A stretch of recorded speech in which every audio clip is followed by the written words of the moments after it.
안녕하세요. 김성길 목사와 함께하는 예수님 이야기 제4단원의 시간 246회가 되겠습니다. 자, 본문 말씀은 이제 다음 단계로 넘어가겠습니다. 마태복음 8장 23절로 27절입니다. 읽어보겠습니다. 배에 오르심에 제자들이 따랐더니 바다에 큰 놀이 일어나 배가 물결에 덮이게 되었으되 예수께서는 주무시는지라. 그 제자들이 나와 깨우며 이르되 주여 구원하소서 우리가 죽겠나이다. 예수께서 이르시되 어찌하여 무서워하느냐. 믿음이 적은 자들 하시고 곧 일어나서 바람과 바다를 꾸짖으시니 아주 잔잔해하게 되거늘. 그 사람들이 놀랍게 여겨 이르되 이가 어떤 사람이기에 바람과 바다도 순종하는가 하더라. 아멘. 자, 이제 앞부분에서 사역들을 마치시고 예수님은 이제 바다 건너편으로 제자들에게 가라고 하시면서 이제 같이 가시게 되죠. 그래서 이제 이 내용은 가다가 풍랑을 만났을 때 예수님을 통해서 다시 잠잠하게 되고 안전하게 바다 건너편까지 가게 되는 이 내용을 다루고 있습니다. 이 속에는 우리가 꼭 기억해야 될 정말 소중한 내용들이 아주 많이 담겨져 있습니다. 그래서 하나씩 살펴보겠는데요. 이 시간에는 먼저 예수께서 내 인생의 배 안에 계시는지 확인해 보자. 제목이 조금 깁니다만은 예수께서 내 인생의 배 안에 계시는지 확인해 보자 하는 주제로 말씀을 나누려고 합니다. 자, 우리가 살고 있는 세상은 마치 거센 풍랑이 일어나는 바다와 같습니다. 자, 바다 많이들 좋아하시죠. 그런데 이 바다가 참 무서운 것도 아시죠. 바다가 고요할 때, 잠잠할 때는 참 멋집니다. 그런데 바다에서 풍랑이 일어날 때는 무서운 거죠. 배도 침몰시키고 또 사람도 집어삼키고 또 그야말로 엄청난 그런 두려움을 가져오게 합니다. 이 세상은 바로 그런 파도가 일어나는 바다와 같은 곳이에요. 그래서 인생은 이런 파도가 일어나는 바다를 항해하는 것이 인생이다. 이렇게 말할 수 있죠. 아마 살아오시는 과정에서 이런 파도, 이런 풍랑을 만나서 정말로 위기에 처했던 때도 아마 더러 경험을 해보셨을 거예요. 저도 역시 그런 경험 해봤으니까요. 바다는 때로는 고요하지만 때로는 암초에 부딪히기도 하고 때로는 거센 풍랑을 만나서 좌초하기도 합니다. 어떤 풍랑은 사람의 경험과 능력을 가지고 헤쳐나갈 수도 있습니다. 그렇지만 어떤 풍랑은 인간의 한계를 뛰어넘는 것들도 많이 있는 것이죠. 그래서 가장 중요한 것은 내 인생의 배에 예수님이 타고 계시느냐. 이걸 우리는 생각을 해야 된다는 거죠. 왜냐하면 내 힘으로, 내 경험으로 헤쳐갈 수 있는 것도 있어요. 그런데 내 힘으로, 내 경험으로 헤쳐갈 수 없는 풍랑이 일어날 때는 옆에서 그분이 계셔야 되거든요.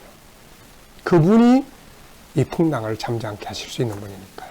그래서 정말 내 인생의 배에 그분이 계시느냐 안 계시느냐 이게 진짜 중요한 거거든요.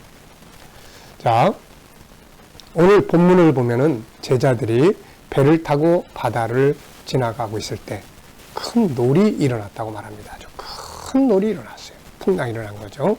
이것은 사람의 경험과 능력으로는 어떻게 해볼 수 없는 것이죠. 제자들 중에는 사실 바닷가에 갈릴리 바다를 일터로 삼았던 사람들이 여러 사람들이 있었잖아요. 그래서 이런 사람들이 갈릴리 바다를 잘 알지 않습니까?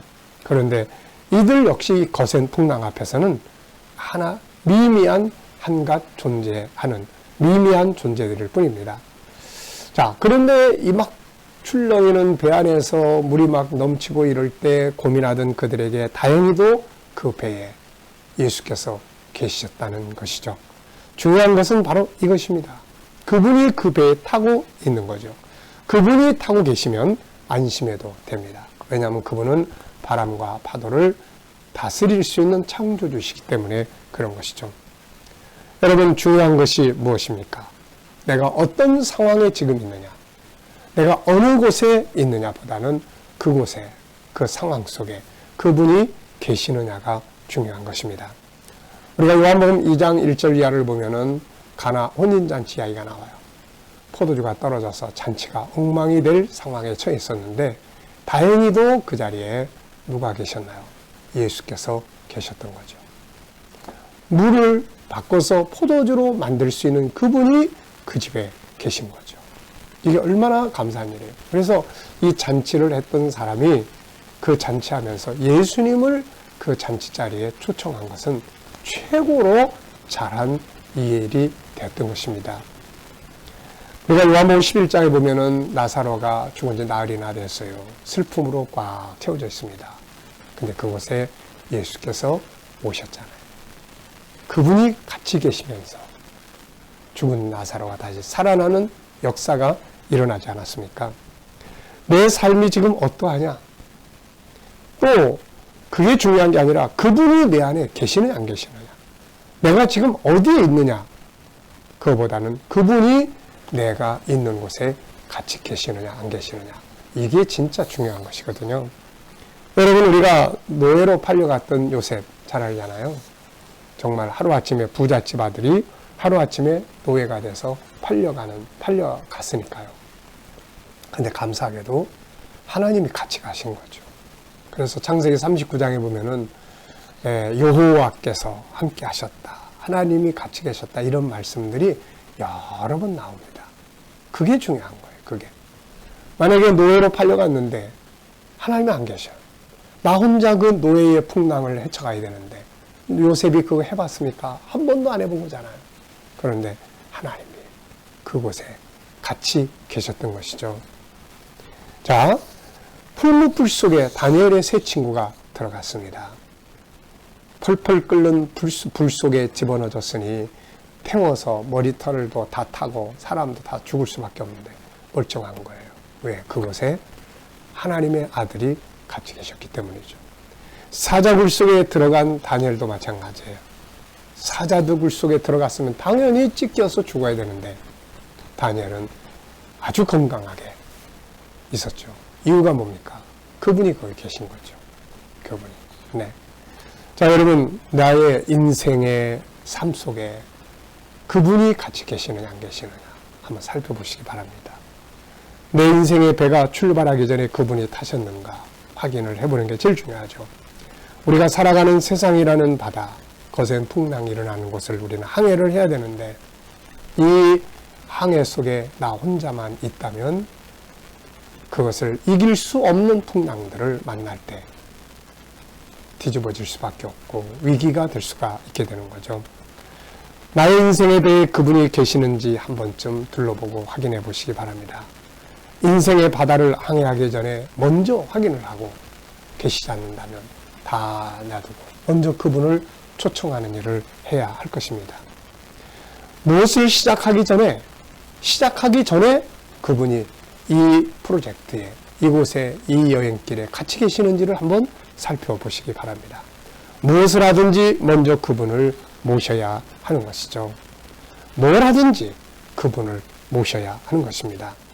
그분이 계시지 않는 곳은 솔로몬이 살았던 궁궐 속이라 할지라도 그것은 실패의 길이 될 수밖에 없지 않습니까? 모세는 이 사실을 알았어요. 그래서 그는 백성들이 우상 숭배의 범죄로 인해 하나님께서 난 너희와 같이 가지 않겠다라고 말씀하실 때 이런 기도를 드립니다. 마음을 움직이는 기도죠. 출애굽기 33장 15절에 보면 모세가 여호와께 아뢰되 주께서 친히 가지 아니하시려거든 우리를 이곳에서 올려 보내지 마옵소서. 저는 이 기도문을 볼 때마다 마음이 뭔가 이렇게 다 감동이 돼요. 참 얼마나 간절한 마음입니까? 주께서 친히 가지 아니하시려거든 우리를 이곳에서 올려보내지 마시옵소서. 우리 혼자는 못 간다는 거죠. 하나님은 이 기도를 들으셔서 모세의 기도대로 같이 가시게 됐던 것이죠. 여러분, 우리가 어느 곳에 있느냐, 내 상황이 지금 어떠냐보다는 그 상황 속에 그분이 계시느냐 안 계시느냐가 참 중요한 일입니다.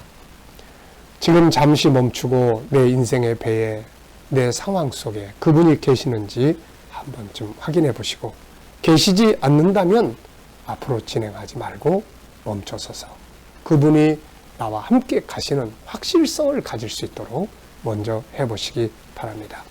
그때 우리는 바다에서 어떤 풍랑이 일어나도 안전하게 목적지까지 항해할 수가 있게 되는 것이죠. 자, 이 시간 말씀 여기서 마치겠습니다. 감사합니다.